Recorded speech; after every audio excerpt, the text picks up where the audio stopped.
Hello, everyone. It's Sunday once again. Hope you're all well. And I do apologize that we're a bit late, but we just had a bit of technical difficulties there, but technical issues. But my guest is here now, and I hope that you're wherever you are, either you're not too cold or too hot, wherever you are in the world. It's just gone 20 minutes, 21 minutes past 2 o'clock in the UK. It's 21 minutes past 10 o'clock in Manila. I do hope that some of my friends there in the Philippines are joining us live. Anyways, welcome to another episode of Ask the Drummer. Today's guest is in a band which has a very, very interesting history. They were famously signed an album deal 30 years, 30 years after splitting up, which is absolutely amazing. And they're here to stay. Their latest single is currently in the UK's the Heritage chart, and the top 20 of the Heritage chart here in the UK, which is, I think, is absolutely amazing for someone who split up 30 years ago, was offered an album deal. So, like 30 years later. My dear friends, please welcome James Hannington of Takes a Train. Yeah. Oh, yeah. that name, the band name is actually a bit difficult to pronounce. Daniel Takes a Train. Okay. How are you, James? I'm very good. Apologies for the technical issues earlier on. No, I've got a very precarious setup here, so if it goes crashing at any point, then I apologise. But it'll all add to the fun, won't it? yeah, and we made it. We got here. So We got here in the end. So, yeah. Apologies anyone that's waiting. Oh yes, yeah, worth waiting. But congratulations, first of all. Oh, thank It's you. at number 17 at the moment, the Heritage chart. Sorry, say that again? Is it number 17? Number The 17, Heritage. yes. Yeah. The chart is announced later today, and it's all done by a voting system. It's the brainchild of Mike Reed. I don't know if you're familiar with Mike Reed, the Radio 1 DJ from back when, and Going Live and various TV shows. But he's quite right, I think, that a lot of bands are forgotten. Bands from yesteryear. I think the chart is aimed at bands that were active before the year 2000. And generally now, when older bands release material, a lot of it is very good, but a lot of it doesn't get heard because the radio stations just aren't interested in playing it. So So he came with this idea of the Heritage chart, and now it's Heritage Radio, which is broadcast on lots of streaming platforms, and it's voted for. It's a voting system, but 80 countries get a chance to vote for the songs within the top 40, and there's a few that are bubbling under. Yeah.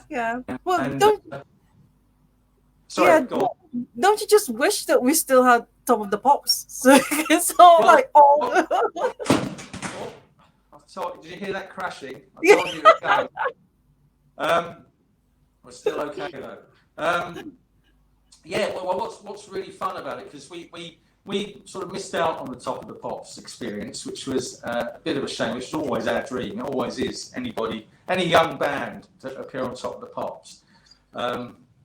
But the way they run the chart down now, it's done live, and it's done in the Top of the Pops vibe. You know, it look the way they do the rundown. So you can almost imagine what it would have been like back in the day. So it's all quite good fun.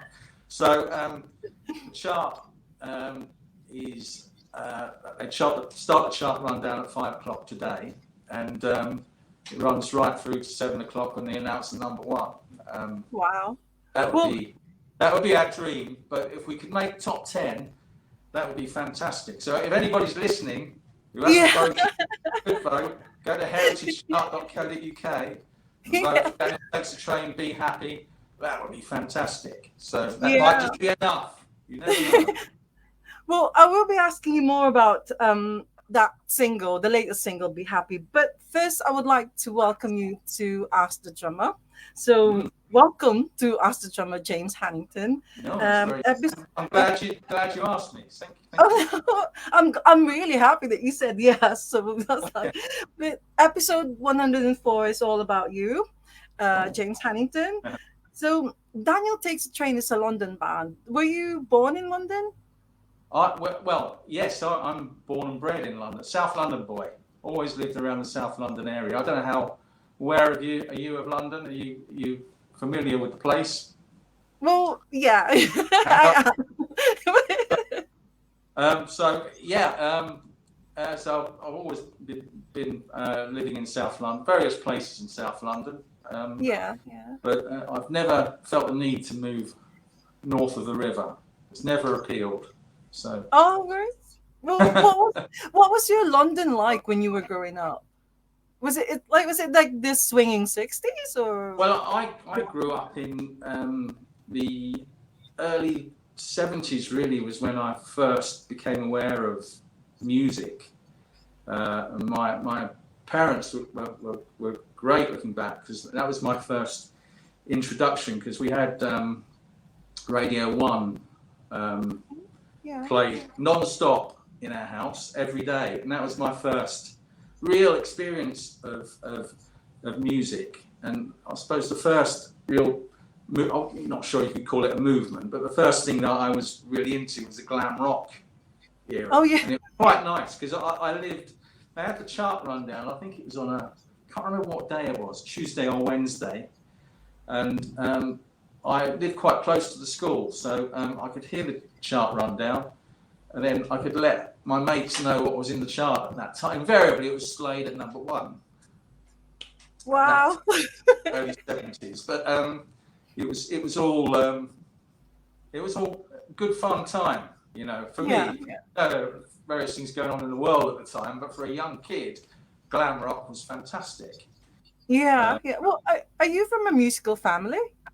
well, my I've got two brothers, and they both play. They both play music, release songs. But I'm looking at my parents. I don't remember them being particularly musical. My mum would probably dispute that. She thinks my dad was quite musical. Always used to like singing, and he enjoyed music, but he never really played music. My first experience was on the piano, where my mum played piano at quite a rudimentary level, and she introduced me to the piano. I started playing the piano, but I just didn't get on with it. But I wish, in a way, that I'd stuck with it, because I can't think of anything better now than sit down at a piano and bash out a tune. That's a fantastic thing to be able to do. Yeah. But what Uh, what got you into drumming? Have you always thought so well, from playing the piano? So like, yeah, it was punk rock, really. I was just into secondary school when punk rock was a new thing, and it's a fantastic thing, because all the kids at school were into it, and everybody was in a band. It's more unusual not to be in a band than to be in a band. And it was true what they say with punk. It didn't matter if you couldn't play. That was not the point of it. So anybody could grab any instrument. You didn't need instruments even. The way I first got into drumming was I used to go to Sainsbury's, get a load of boxes, and come back, set them up in the style of a drum kit, and just bash away on those. It must have driven my mum and dad mad. But that was what you could do. You didn't even need drumsticks. You just grab a couple of things that you could hit things with. And punk was fantastic. So it was like I was quite into the Ramones at the time, and I could right? stick on Yeah. a Ramones album, and I could bash away and play it all the way through. And you think, I can actually do this. This is great.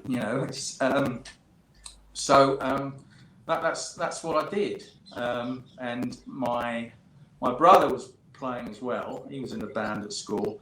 I've got an older brother and a younger brother. My older brother was in bands. My younger brother was probably a bit young at the time, but he's now a music professor, so he's probably Oh, okay. all now,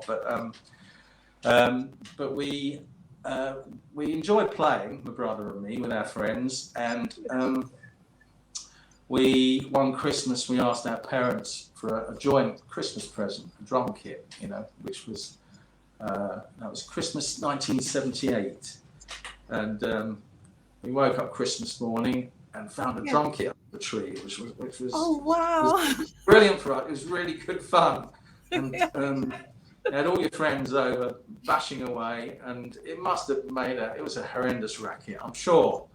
But my mum and dad were really, not only the mum and dad, the neighbours around us, so we're all brilliant because nobody ever complained. It was, I suppose they were happier that we were doing that than something else, which. Yeah. So, So you got this drum kit for Christmas. Did you have like proper lessons for proper drum lessons? Not at that point, because it was totally against the ethos of punk rock. Oh, being a punk, yeah. But I was a bit lazy, I suppose, because I always felt like the drums was quite an easy instrument to play, because you can hear on most pop records, you can hear what they're playing, and you can play without having to work out chords and chord structures and notes, and that all seemed quite complicated to me. The thought of playing, just hitting things, was I was quite a shy kid at school, and having a drum kit was good for me, because it was a perfect instrument in many ways, because you could hide at the back, but you could still make quite a statement by making a loud noise. So it was just really good fun, but it wasn't until a bit later that I had a few lessons, and then I went on a few more years and got a few more lessons later on, which I would definitely recommend to anybody if you're learning to play, and then lessons are quite important, I would say. I would think if I'd taken lessons earlier on, I could have done more with it, I think. Yeah, because it's not easy, is it? I mean, you said that it's actually sort of like an easy thing to do, but it's not. I think if you enjoy doing something and you do it enough, then you get to a half decent level. I had this conversation with my drum teacher, and he said that if anybody, I don't know, have you ever played the drums? Have you ever got behind the drums? I've tried learning it, but I've decided it's not really for me. I can love the drummers, but I can't play it. Right, but his argument was that you could give a pair of drumsticks to anyone, and if they had the enthusiasm and they played 8 hours a day, within a year they would be like a really good player. That was his argument. We've never put it to the test, but maybe you could give it a go. Give it a try or something. Well, yeah, I have sort of like had some lessons, like crash lessons. So like, because I was told before when I was living in the Middle East that this American guys are forming a band. So they said to me, learn how to play the drums and you can be a drummer. And I was like, that was amazing. That's gonna be dream come true for me, because I've always wanted to be a drummer. I love drumming so much. But I tried it, I just couldn't. I'd rather watch the drummer. Okay, I get that, but it's all about anybody can do it, because all it is coordination. And if you think about it, when you drive a car, it's all coordination with your feet and your hands. So it's a similar sort of thing. So if you can drive, you can play the drums. That's another thing. I don't drive. Oh.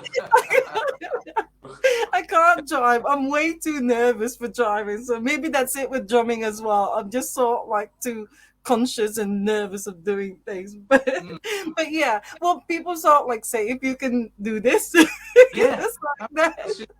all about coordination and having the inclination to do it. If you want to do it enough, I think you can do it. Yeah. Maybe I'm just lazy myself. That I'd rather just No, watch them instead you of are. You just sort of like concentrate in other areas. That's all. yeah. But before Daniel takes a train, were you in sort of like any band, school band, or maybe your first Oh, proper absolutely. band? Yeah, yeah. Throughout school, I was in a band, and funny enough, the bass player that I was out last night gigging in it wasn't Daniel Takes a Train. It was a function gig. It was a Motown band, but the bass player that I formed my first band with at school, I'm still playing with to this day. So and we went right through school in Yeah. various bands. There were some people sort of dropped out, but others, more enthusiastic ones, just continued doing it, and we improved as time went on. Um, so it and we're still doing it now. So he's Yeah. now the bass player in Daniel Takes a Train as well. So All he's right. What was the name of that band that you were in? the Motown Collective was the band that I played with last night.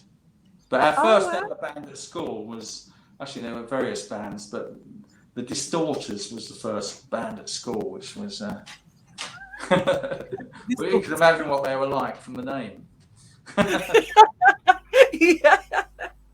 So Daniel Takes a Train is your first proper, I would say, sort of like a proper band. Or did you Well, have another one before no, that? but we had when we left school, we wanted to continue doing it because we always had the dream of being on top of the pops and you know being in a big band. That was always Yeah. the aim. And I was in a band with my mate Jez, as I've said, who was and that particular band. I remember it's probably the only time that we've ever had really fallen out because well, we were in a band at school, and then he got an offer with another band that was playing like big gigs. They were playing, selling out. They were in small halls. Like remember the Marquee in London, famous club. Oh, yeah, yeah, yeah. But they used to play there a lot, and they used to sell it out. So the band that we were in previously was just playing pubs, and if you got 10 people there, you were lucky. So I understand why he saw the bright lights and he left to join this band. And I was distraught at the time, but we're friends again now, so it's all good. Uh, but the band that I was in at that time sort of fell apart once he left because he was one of the songwriters, and it got to a point where I was in my early 20s, and I thought if I'm going to do something with this, I need to do it now. So because I was the right age, I didn't have kids or anything to worry about at home. So I just advertised and played in various bands at the time, and then I saw an advert in the Melody Maker or Sounds, one of those, asking Yeah. for a band with style, charm, and commotion. It said. Which is, Uh, yeah, yeah. Which is well, I'm the not sure. title of your album, by the Well, way. that's where it came from, and it was from the Style Council, This Charming Man, and Lloyd Cole and Commotions. They put that all together and came up with this ad of style, charm, and commotion. And I went along they used to rehearse in a basement in Chelsea. And I went along to see them. I'd heard the tapes prior to that, and I quite liked them because there were two things that I wanted at the time. I think two things I was looking for in a band was a band that looked good and a band that had good songs. I've always thought if you've got those two things, I think you've got a good chance. So Yeah. those are the two things I was looking at, and that's what I found in this band. And it was so we started rehearsing often, and things began to move forward. We played some nice venues. We played the Astoria, where did we play? The Hammersmith Palais, Empire Oh, yeah, Square, yeah, yeah. various Ronnie Scott's. That was a good one. We played there as well, and we played some nice venues around London. Um, but at the time, we weren't really getting any traction with the record companies. But so we were thinking, how can we get in front of the record companies? And then the Brits were just round the corner. They were just coming up, and we thought, wouldn't it be great if we could get into the Brits, and then the world is your oyster then, because everybody is there. So we hatched a plan to gate crash the Brits in 1987. Rupert, bass player at the time, and Paul were the two lucky people that got the job. Yeah. So they hailed a cab from about 200 yards down from the venue and told the cabbie, stop outside. So the cabbie took him to the venue. They got out the cab, waving to the crowd, acting as if they belonged there, and they just walked through the doors. So they got through the doors, and they were sat at the bar, and they were thinking they were in the venue, but not the main auditorium. That was where the real security was. So they were sat at the bar. How can we get into? They had no passes or anything, obviously. So they're thinking, how can we get into this main auditorium? And at that point, Meatloaf walked past with his entourage. So they said, quick, jump onto the back of their entourage, start talking to them, pretend to be a bit drunk, and then that's what they did. So they got through security by, where's my pass? Can't find my pass, you know. So they pretended to be drunk, be part of this entourage, and then they were in there, which was a fantastic thing. And they were able to distribute they managed to smuggle in a bag. You couldn't do this now. There's no way you could do this now. But they had a bag of tapes, and they gave them all out, T-shirts and stuff. We got pictures of Pet Shop Boys and Alison Moyet and various pop stars at the time. And Peter Powell. Remember Peter Powell, the DJ on Radio 1? It's probably a bit before your time. But he went out. I was actually sort of like Googling this, and I found out about that sort of like gate crashing the Brits 1987. So I was sort of like looked it up because I was still at university in Manila at the time, so I'm not really aware of what's going on in the UK. But 1987, I found out that that's the year Dire Straits' album "Brothers in Arms," so like the best, so like the album of the year, and Pet Shop Boys' "Western Girls" is the number one or best single. It was around that sort of time. And apparently you were partying with Paula Yates and Pet Shop Boys. Absolutely, yeah. It was all. I wasn't actually part of it, so I just heard about it the next day. But it sounded like a riot blast, and Peter Powell mentioned us on his radio show the next day. The clip is actually on our Facebook page if anybody's interested to go and have a listen. Yeah. And he said that it's like the highlight of the Brits 1987. He did, yeah. So it never went any further though. But it was a really good story. Yeah. And also I found out that that year the House Martins sort of like won the Breakthrough Act as well. The best sort of like.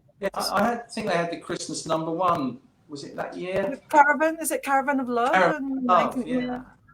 That's amazing. But that story is just sort of like fascinating. When I read it, or when I googled Daniel Takes a Train, and so like that story sort of like came up, I thought, oh my, so they've had some success, or they we got nice stories out of it, even if we didn't get the record deal.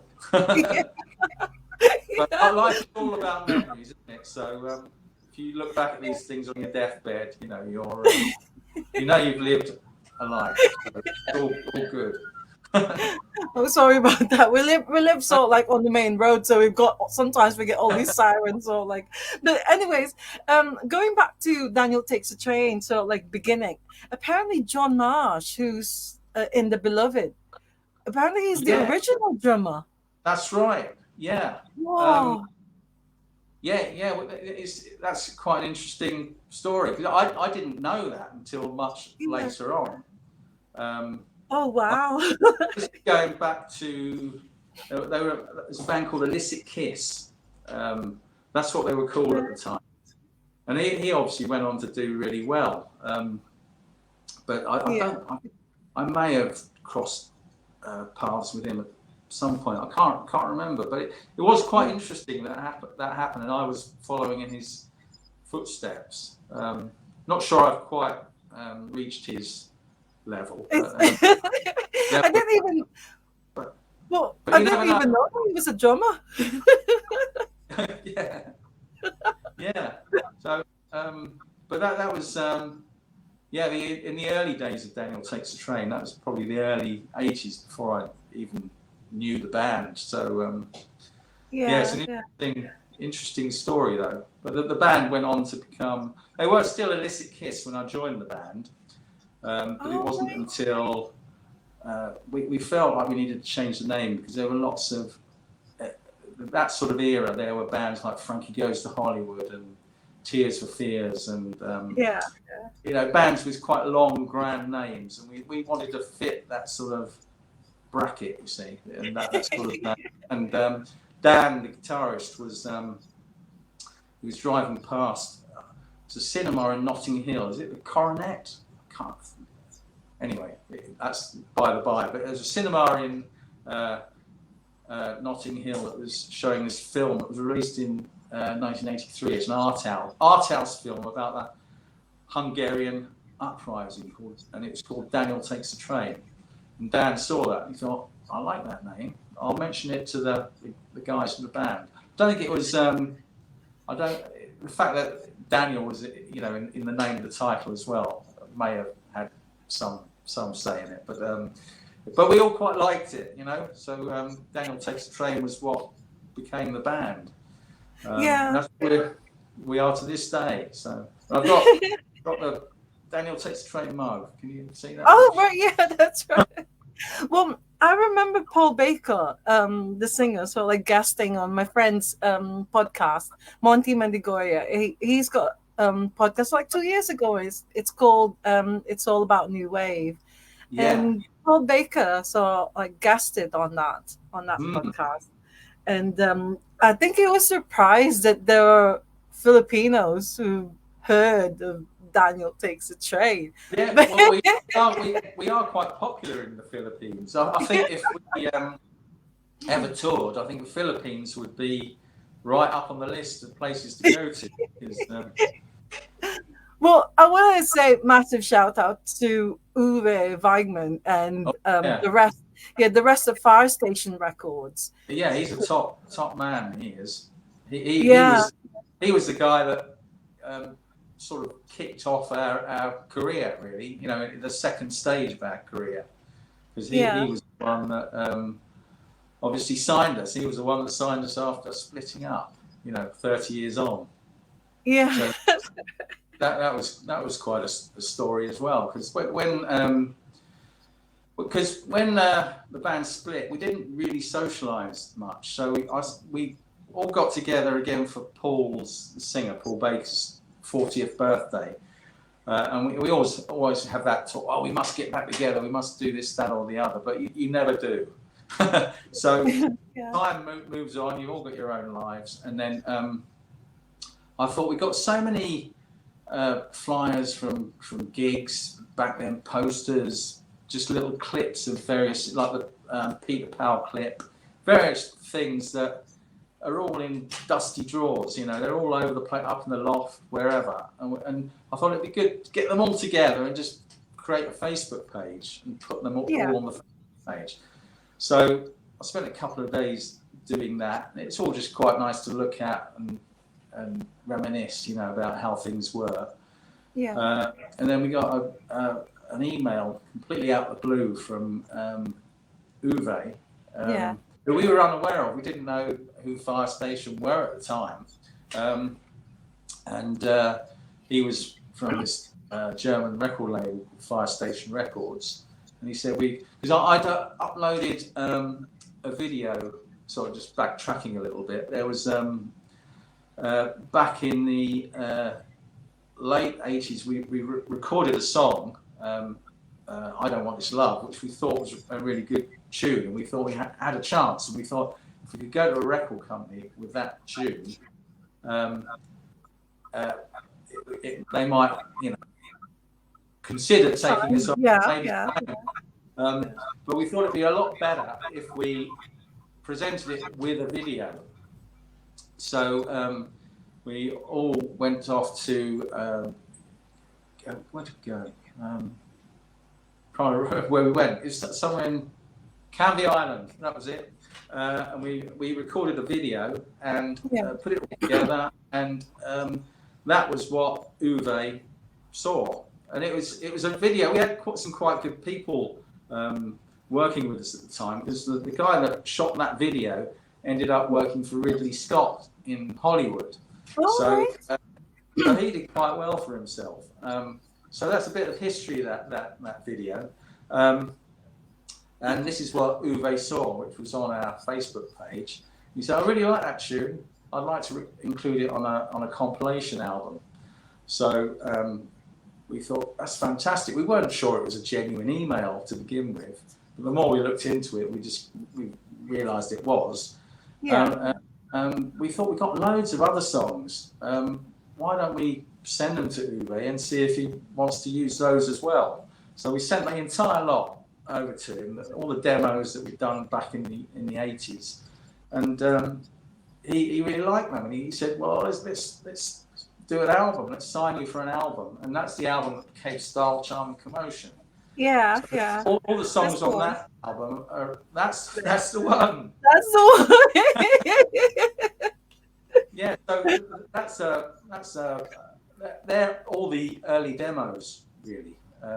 So you can probably, from the way they were recorded, you can sort of get the idea of when and how the history of the band, really, because they all sound very different. The early ones sound a lot less polished than the later ones. It's not to say they're any worse songs, they just don't sound as polished. They're a little bit rough and ready, but they're good songs, I think. And I still play occasionally now to this day. They're good enough that Uwe actually released them, because he's very good with all these things. We've learned, us Filipinos, we've learned so many different bands from the 80s because of Uwe's releases, like Fire Station Records releases, like Candy Opera, for instance. Yeah, they've got a similar story to yours, because they were back in the 80s, but not many people have heard of them. No.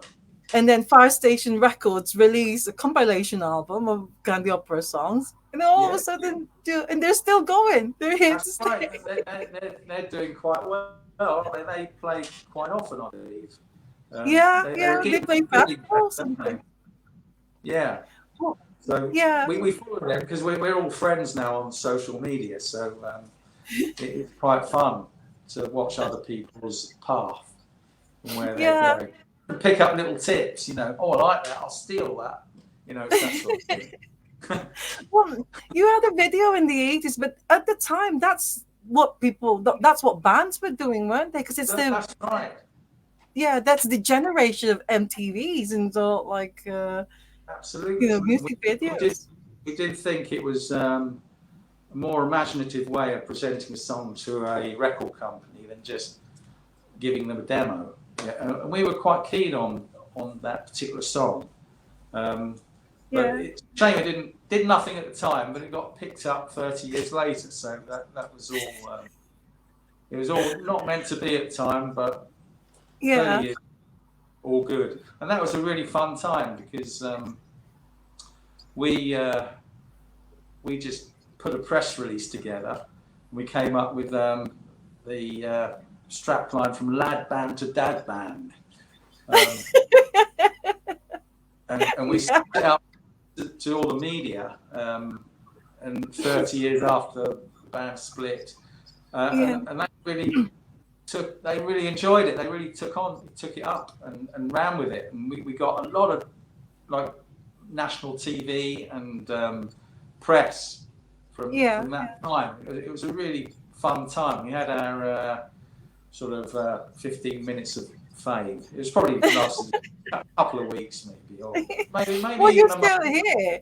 You're still here. But actually, there are other things I wanted to ask you from the days that you were sort of like a band in the 80s. Apparently you played football with Spandau Ballet. Yeah, Is yeah, that yeah. true? Well, it was just a five-a-side competition. Um, there was a soccer six competition that was held um, for people in the music industry, basically, because of what was going on at the time.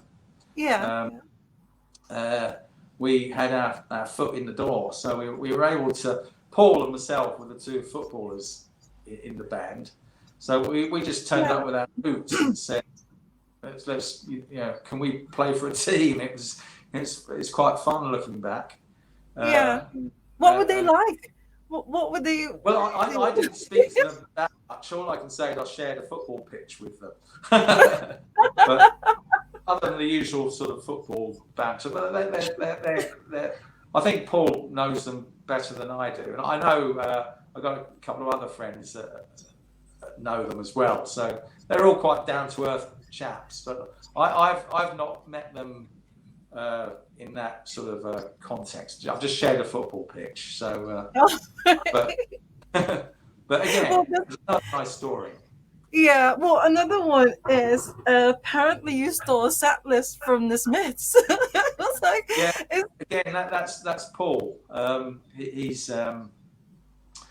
a big, no, big. Well, that's where the band first came. That's how the band first got together because Dan, the guitarist, yeah, met yeah. Paul at a gig. It's a band called Secret Affair. I don't know if you remember them. They're Oh a yeah, yeah. Is rival it band. Time for Action? I think then their song is it Time for Action? Secret Yes, Affair. Yeah, yes. yeah, yeah. And they were, Paul and Dan were at a gig at the Marquee, Yeah. and they met and they both found out they like playing music, so that they got together. That's where they met, and it was the time of This Charming Man. It was around that sort of time, and uh, I think it was Dan rang Paul and played This Charming Man down the phone to him because he'd not heard it before, and he said that's fantastic, and that's what sort of started the band. And if you listen to the early songs, that's you can hear the sort of Smiths influence. Yeah, yeah, yeah, yeah. But yeah, Paul he managed to get backstage at a Smiths gig and was able to meet the band and got a signed set list. So that's worth £2, I would imagine now. I love set lists. Whenever I go to a gig, I always make sure to sort of like ask for Yeah, a set list after. yeah. If you get your hands on one, that's a great souvenir to have. Yeah. Yeah. Well, I haven't been to a Daniel Takes a Train gig because I think you did several gigs in London only. You didn't go anywhere outside London. Or... No, we always concentrated on London because we took the Spandau, going back to Spandau Ballet, when they were in their early days, they liked to have every gig they played, they wanted to make it an event, like a big. I don't even remember. They played HMS Belfast, and they played weird, quirky venues, and that's what we wanted to do. So every gig we did, we tried to make it an event rather than playing the Dog and Duck, your local pub. We wanted to play more established venues, Yeah, yeah, yeah. and we were quite lucky to be able to do that. So that's what we wanted to do. So Yeah, yeah. we never really toured. We just concentrated on playing gigs in London. In London, yeah, yeah. and we I remember we played when we reformed back in the 2018 going onwards. We only ever played at the Troubadour in London, which is a recognised venue as Yeah, well. yeah, yeah, Uh, and we got on quite well with the guys there. So we used to sell quite well. You know, we sold out a couple of shows there when we first played in 2018 when we got back together again. So we always had a good relationship. So that's where we played, and but we haven't played for about a year and a half. But that's never to say we won't again. But the tour of yeah. the Philippines, COVID happened as well. So COVID, yeah, yes. so that happened. So it's like the whole thing stopped, and you know. It did, but it was quite fun doing because you could record because of technology these days. You can do. There were lots of lockdown videos from that sort of Oh period yeah, where that's true. you could record your bit remotely and then put it all together. And that's what we did. That's how we sort of kept going at Yeah, that sort of time. So you can always find a way, can't you? Doesn't of course. matter. Yeah, yeah. Because in 2021, you've actually released your first ever studio album. It's not a compilation, but a studio No, album, that's right. Because we which is once Last we got Ticket to Tango. yeah, yeah. Well, when we got back together again, we had recorded songs in sort of dribs and drabs. So we had a good few songs in the can, and we thought, well, let's just.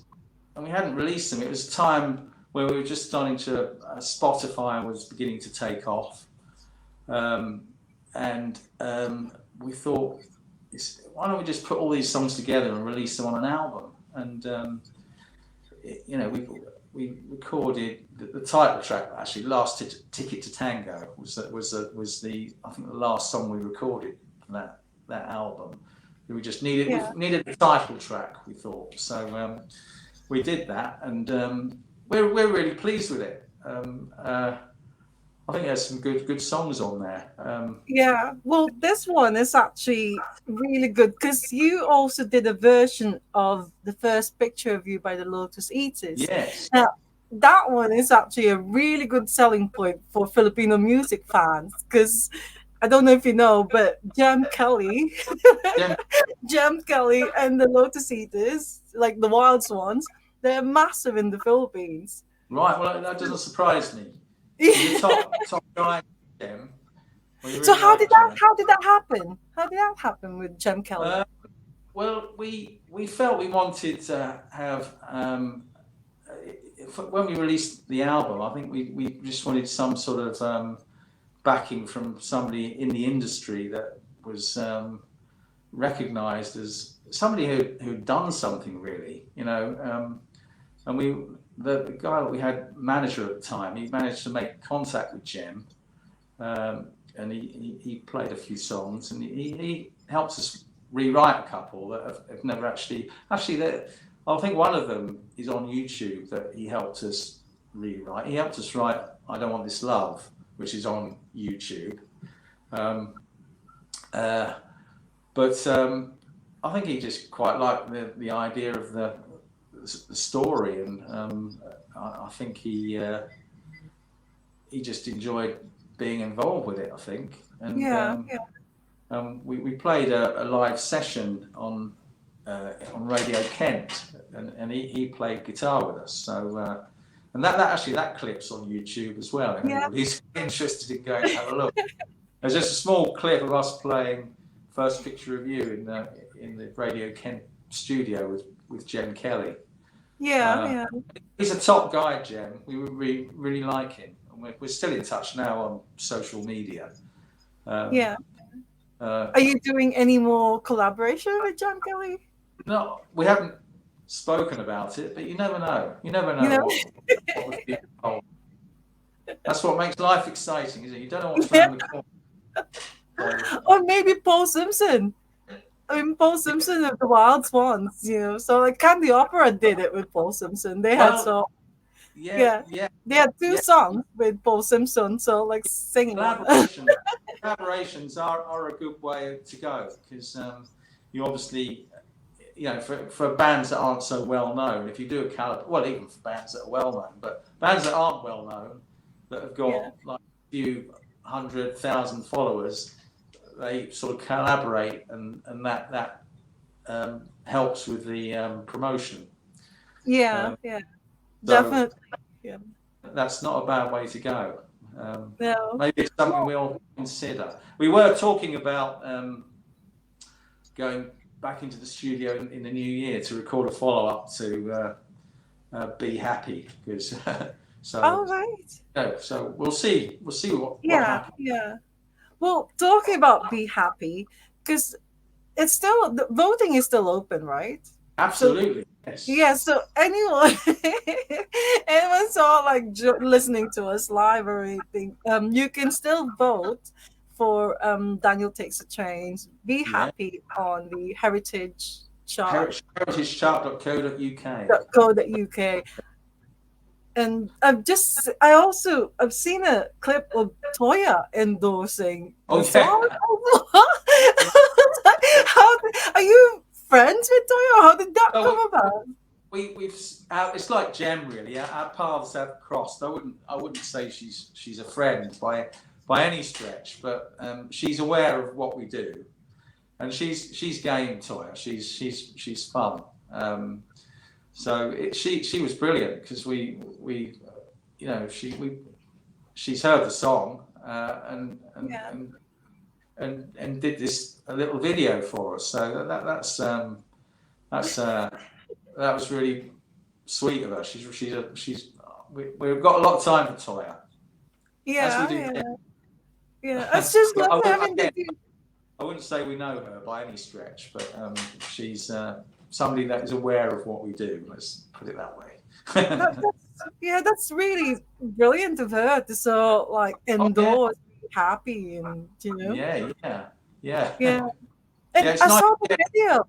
I saw the video of Be Happy. It's very sort of like Northern Soul. Like I mean, Well, the that's clips are right. all from Northern Yeah, Soul. it's that's what we tended to do for recent, when we release a song. It's always important to have some sort of moving pictures, and Yeah, yeah, yeah. so we always try and put a video together. However, sometimes it's more extravagant than others, but we try to think of the feel of the song and what would work, and then try and find some footage online that will sort of work with the song. Yeah. So that's what we've done for sort of recent releases. But it'd be nice to film something like we did for the James Bond song. Yeah, yeah. So, but we'll see. We'll see where we go. And is there a new album? So like maybe in the Well, new year? we're always recording. Dan is the main songwriter, and Paul writes the lyrics. Generally, that's how it's worked. And Dan is always mucking around on the guitar. He's always coming up with things. So there's lots of songs in the early stages, but nothing that's really polished yet, or anywhere near finished. So Yeah. I'm sure we will do something else, because we're blown away with the success of Be Happy. So It's a we will brilliant do. song. It Oh, really right. is. Yeah, we like the message in it. It's all about making the most of yourself, and so, which is quite relevant, in this day and age, I think. So it's worked well. And, Well, how true is it that Prince Harry is a fan? oh, yeah. Well, that was at the Troubadour. We played a gig at the Troubadour, and we just found out that he was in the audience, which was apparently it's somewhere that he used to go just for a night out. It was long before he got married, and he was quite young at the time, but he used to um, uh, just go out for a. There we go. Oh, can I just? Sorry, I've just noticed my iPad's not charging for some Oh, reason. is it not, is it not I don't want charging? to lose you. That's the song thing. Why is that not? Oh, there we go. No, no. Apologies, people. No, it's all right. This is. I don't want to lose you. See, I've got 13% on. Oh, there we go. It's charging now. It's charging So now. Okay. I'll keep an eye on that because I don't want it to. Oh, lost you Oh, there. Yeah. Oh, there. sorry. That's all right. Yeah. Oh, yeah. Prince Harry, he used to drink at the Troubadour, didn't he? He used to go there for a night out with his friends.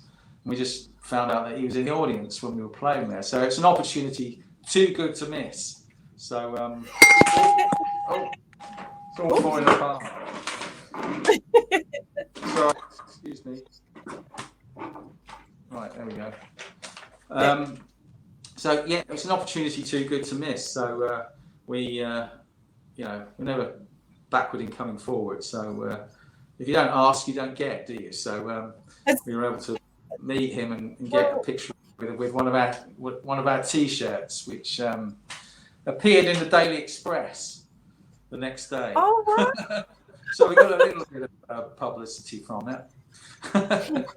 But Yeah. Well, has any band members like had a photo with him as well? well, Or is it just? it was Paul, singer, and we had a singer called Emma who used to sing with us on backing vocals back in the 80s, and she was playing that gig with us as well. So they're the two in the photos with Prince Harry. With Prince Harry. Daniel Takes a Train T-shirt. All these things. That was one of the photos that went up when I was putting this Facebook page together. So Yeah, so it was actually you who created the Daniel Takes a Train Facebook page. You're the one who yes. created it. Yeah, yeah, yeah. Yeah. I just gathered all the bits and pieces that we had from everyone in the band and just scanned them all and just uploaded them. Just because it was fun to look at, really, more than anything. It wasn't any more than that. It was just for our own amusement, really. Something that you can look at and reminisce. That's Yeah, it's always good, all these sort of like memories from, and also I find, especially on social media, a lot of music fans are after all these flyers, tickets, and like yeah, from the 80s or 70s or even yeah, 90s. yeah. I've got all the old publicity shots from back in the day. I've got lots of them up in the loft. So they're really good to have because you can give them out to people now.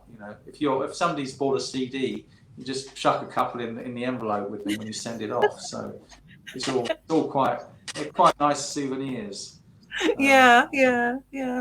So when you're not drumming or recording, pardon? Yeah, sorry. Sorry. No, go on.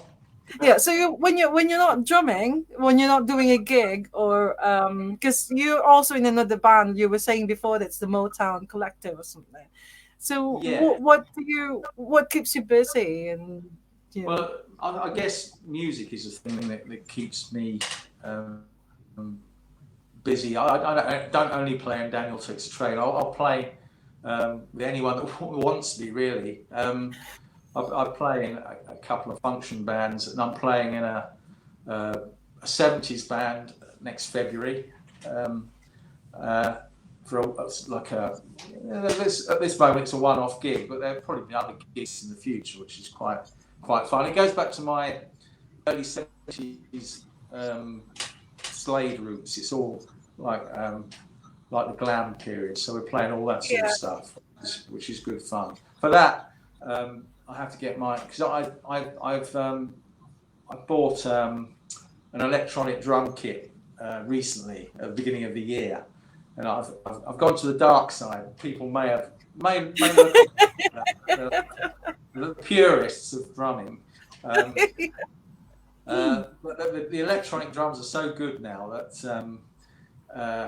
it, you know, you can control the sound so much better when you're playing the sort of music I'm playing. It's sort of function stuff really.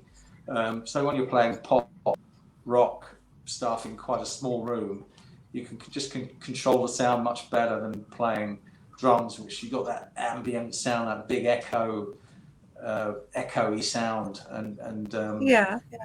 but I still get out the acoustic kit when I'm playing the 70s rig. The acoustic kit will come out again because it's got to be, rock-tastic. It's got to be, it Yeah. fits. You've got to think about the sort of music you're playing. Well, what about with Daniel Takes a Train? Do you do the acoustic drum kit, Well, or do you? I haven't played a gig with them since I've had the electronic kit, but that would be a dilemma because the acoustic kit obviously looks a lot better on stage, Yeah. but whether it sounds better, I'm not sure. I'm not sure. I suppose it depends on the sound man at the time, and it does depend on the size of the venue, really. Yeah. Yeah. Yeah. If I was playing a bigger venue, then I'd probably get out the acoustic kit. But the electronic one is the one I practiced on. It's quite nice practice live, which I have never really done before. Well, I have back in the day, but recently, Yeah. you just haven't got the room at home to set up a full acoustic kit. But so I tend to practice on an electronic kit and play in the past I played the acoustic kit live. So it's a completely different feel. So, Yeah. but now I play the same live and practice, so it all works quite nicely at the moment. So I'm happy with that. Oh, well, hopefully there'll be gigs or maybe a tour for Well, Daniel Takes a Tour next year. yeah, you Hopefully. never know. You never know. There's nothing planned yet, but Yeah. I know we are planning to record next year. Yeah. It's very early stages of recording, but we've got a local studio, which is just up the road. It's not far for all of us to get to, and it's run by a guy called Pat Collier. I don't know if you're familiar with his work, but he produced Katrina and the Waves. Walking Oh, on Sun. right. That's that hit. Yeah. Uh, Yeah. his background was, again, it was like the punk background because he played in a band called the Vibrators. Look them up. Yeah. You know Really? them? Yeah. I've recently actually bought a 7-inch single. It's called Oh, The Vibrators. So it's well, look him up. Pat Collier, he's the bass player. like, And because of his background, he gives what we do an edge. It's like and we like that, and he yeah. works very quickly. So he's got a brilliant drum live room. So the drums always sound like thunder, when we record, Yeah. and it's a real fun place to go to. So we'll be going back there. But he is talking about retiring soon, Pat. So All hopefully we right. a few times Yeah. before he decides to go To his own way. retire. But, yeah. Well, when if I did go and also like when and if I sort of like go to one of your gigs, save a set list for me because I do like set lists. I've got some. If you want me to send you one, I can send you one. I'm sure I've got some lying around somewhere. If you're interested, I'll get one. Yeah. Well, right. I know we've been talking for sort of like an hour now, but I've got 4 more questions, like regular questions, and quick ones I wanted to ask you. First of all, do you twirl when you play the drums? I can do. I can do, but I wouldn't say I'm great at it. I tend to drop the sticks if I do it. So, but I've also always got a good supply, so you can always grab one if you do drop it. But it's not something that I do, a lot. When but you, I can, yeah. I can if I need to. So I've always Well, thought of being more of a, like, I try and just be a solid player rather than a showman, you know. But I let the others do the show. I just keep it all together. That's how I look at it. yeah, But maybe I will try doing it yeah, next time I get. yeah. I think you should, because when you I think said that, yeah, when people you do said that being like a that. drummer, it's like you sort of like stay at the back, and because you're shy. But I think they should actually be at the front. Yeah, yeah, yeah. Well, if you look at some of the old 70s top of the pops, the drummers are in the front the way they've done it. Yeah, yeah, So yeah, that's not a bad idea. That's not a yeah. bad idea. Well, there's a clip of the House Martins doing Build, and Dave Hemingway was at the front, Yeah. and he's the one that's all like drumming. Well, he's drumming and singing at the same Yeah. time. So Well, I think drummers are underrated because they do keep the whole thing ticking over. Without a good drummer and bass player, you without those, yeah. the whole thing will Well, fall apart. yeah. Well, Bobby Gillespie and Joe Strummer said a band is only as good as its drummer. So I I know. think, yeah. I would go along with that, obviously. Yeah. Well, next question is drumming heroes.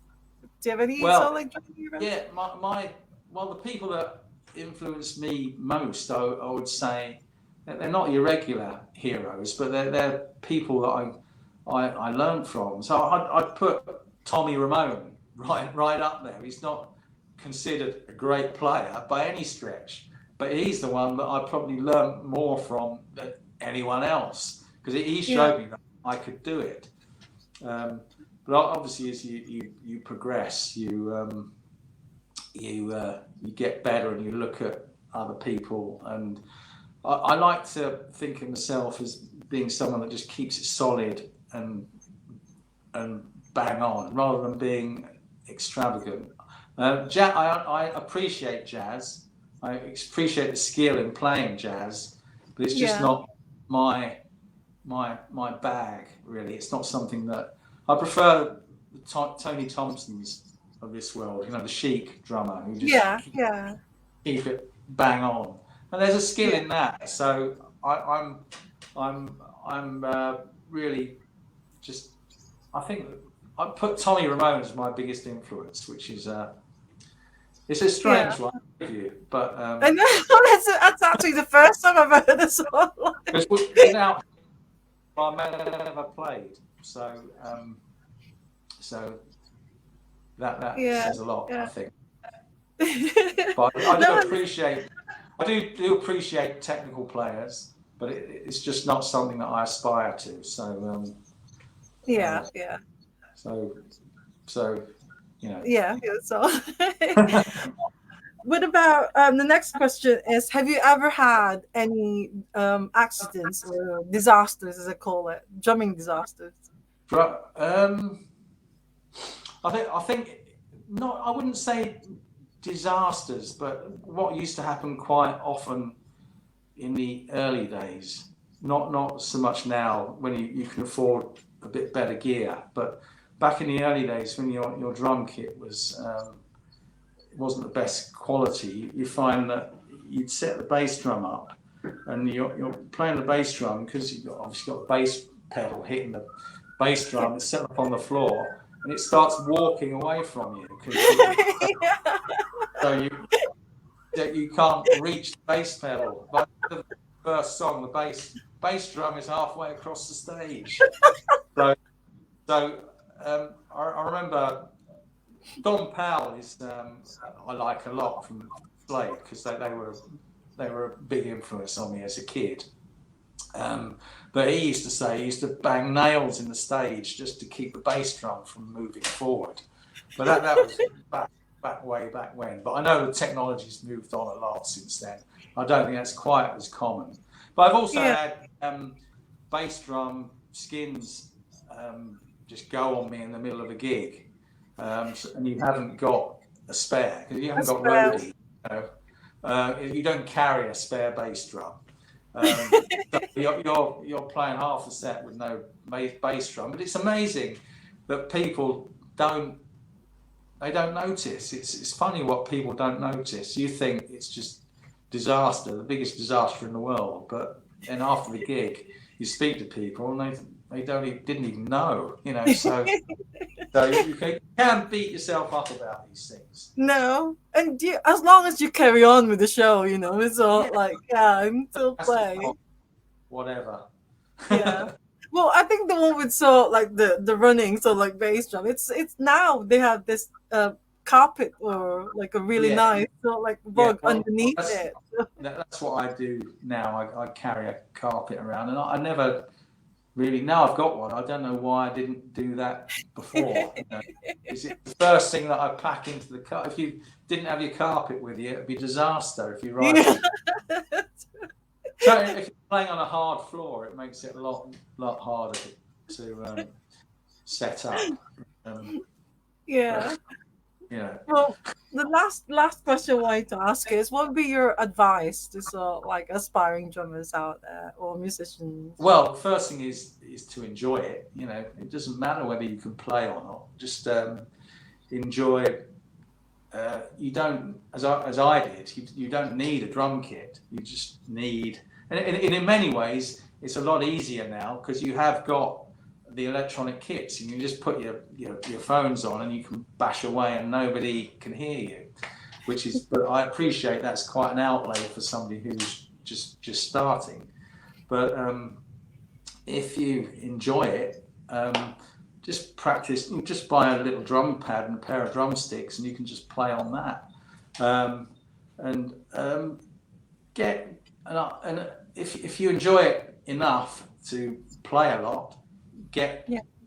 get a teacher and get some lessons because it's good to learn properly because you can begin to develop bad habits. You know, if you can Yeah. get good habits right at the start, then I think that's a good way to go because you can do so much more if you can play properly and if you can read and it opens up so many doors. You know, Yeah. so I Yeah. would definitely if I had my time over again, I think that's the way I would go. Yeah. Well, that's a very good advice. Well, thank you so much, James. But do you want to just like invite everyone again to vote for Oh yeah, Be yeah. Happy? Anybody who's still here, that would be fantastic. The vote uh, ends probably any minute now. Actually, probably because the chart comes out at 5, so I suppose I got to. There may be 4 o'clock or something? Yeah. yeah 4 o'clock. There has to be some sort of cut off. I would Yeah. imagine. So anyone can get onto heritagechart.co.uk. Even not in the UK, even the Filipinos can vote for it. Anybody around the world can vote. I think it's Yeah. 80 countries. 80 countries access to the heritage chart. So Good. anybody can get onto heritagechart.co.uk in the next half an hour and give Yeah. Be Happy a vote. That would be fantastic. You could make the difference. We could be in the top 10 by the end of the day. Yeah. So And then you can do like gigs and tours and hopefully next year new album and everything who and all knows? that. So, Who knows what will happen? yeah. Uh, Well, I'm sure we'll be doing something in the new year, so that's something to hopefully look forward to. yeah. So, Well, hopefully to meet you in real life as well and go to your gigs, to one of oh, your gigs. that would be great. I'm in the Philippines. I'll look you up. Oh, yeah. Well, thank you so much. Thank you so much, James, for saying yes to answer Absolute John. pleasure. I really Apologies enjoyed again it. for the technical glitches at the beginning, Oh, it's but all right. I think, I Well, think we that's got it with live. Yeah, that's it with like live yeah, podcasts or webcasts. all part of the fun. All part of the Yeah, fun. yeah. Well, thank you. Enjoy the rest of your weekend and good luck. Good Thank luck you. for the Heritage Shot and be happy. That's a really nice message as well. Be happy. So, all right. Thank you so much. See you. See you. See you See you soon. All soon. right. Bye bye. Bye. Bye. Thank you so much, everyone, for joining us live. And once again, I do apologize for the late start. And also, I think Aiden, who's our sound tech, saying that there's so like the sound is just okay though. He said it's holding. So, and he said it's very interesting conversation. So, thank you so much, James Hannington, for coming to us, Chama. And to all, just a reminder, so anyone can vote, even if you're not in the UK, all over the world. You can just like go to the heritage chart .co.uk and look for Daniel Takes a Train, Be Happy, and just tick it and then submit your vote and things. Because it's and if you haven't listened to it, actually go on YouTube and check it out. It's really, really good.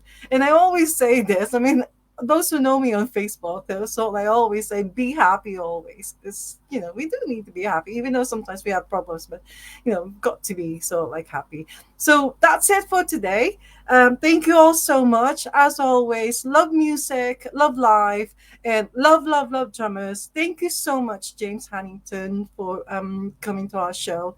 And I'll see you all next week. I'm gonna be in Glasgow next Sunday. So um, it's gonna be on Tuesday evening, I think, for the next episode of Ask Drummer. But do keep an eye for the guest announcement post, because I will sort of like post it either tomorrow or Tuesday. So yeah, enjoy the rest of the weekend. So, and see you all next week. Bye for now, everyone. Bye. Bye.